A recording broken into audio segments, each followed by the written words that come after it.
Bismillahirrahmanirrahim. Assalamualaikum warahmatullahi wabarakatuh.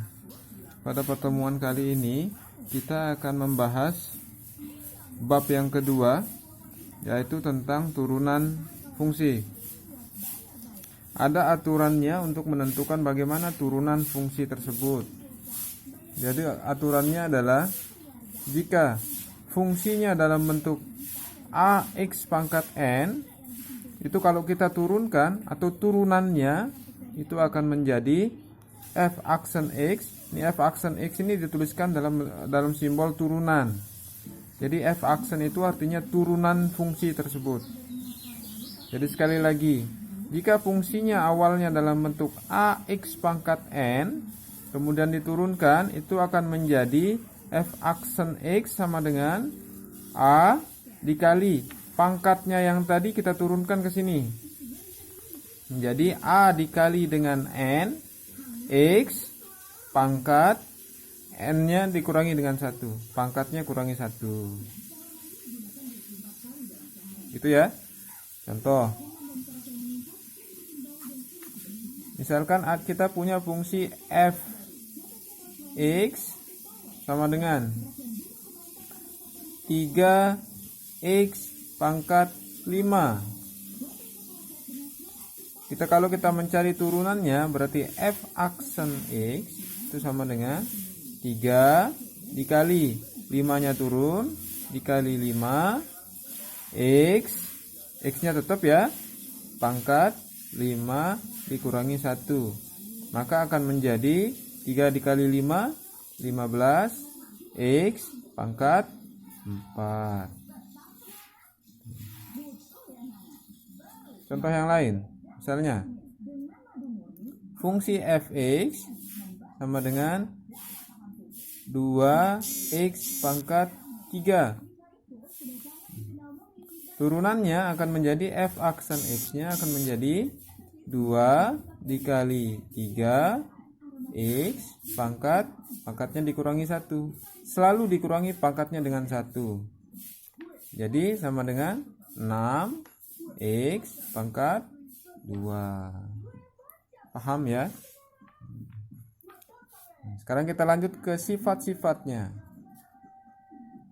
Sifat-sifat turunan. Jadi untuk menjawab soal-soalnya nanti, ini penerapan sifat-sifat di turunannya itu sangat penting. Jadi tolong diperhatikan. Jadi sifat-sifatnya, yang pertama, jika kita punya fungsi fx sama dengan c, dengan c-nya ini adalah konstanta. Konstanta itu yang hanya angka saja, hanya bilangan saja. Jadi kalau kita turunkan fx sama dengan c, kalau kita turunkan f aksen x-nya itu menjadi sama dengan 0. Contoh,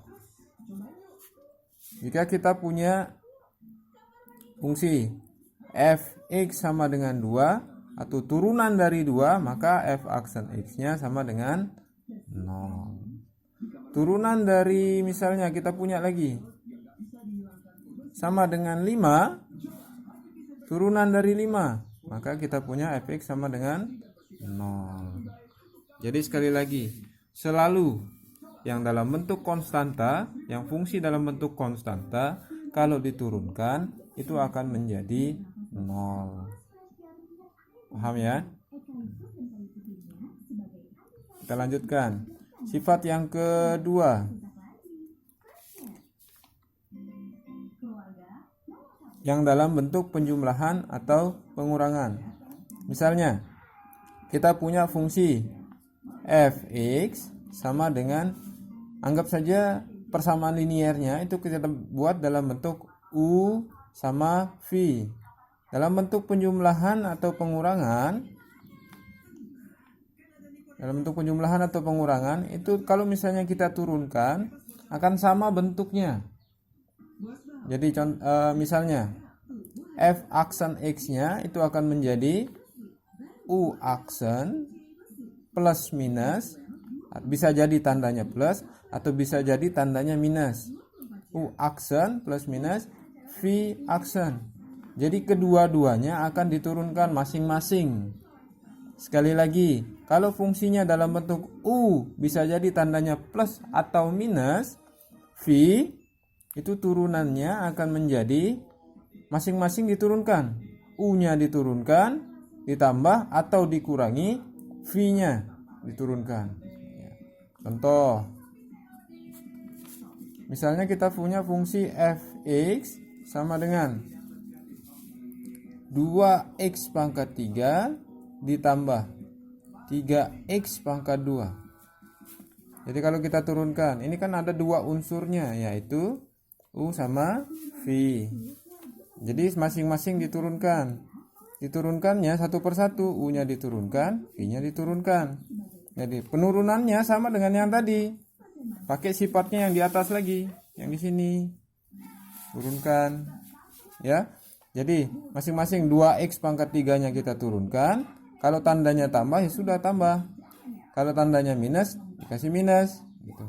Diturunkan, 3x pangkat 2-nya diturunkan masing-masing. 2x pangkat 3 turunannya 2 kali 3-nya turun, 3x pangkat 3 min 1 ditambah sama juga dengan yang ini. Berarti 2-nya akan turun ke sini. Berarti 3 dikali 2x pangkat 2 dikurangi 1. Jadi sama dengan, tinggal dikalikan saja. 2 kali 3 6, x pangkat 3 kurangi 1 2 ditambah sama 3 kali 2 6, x pangkat 2 kurangi 1 1. Pangkat 1 boleh tidak ditulis. Paham ya?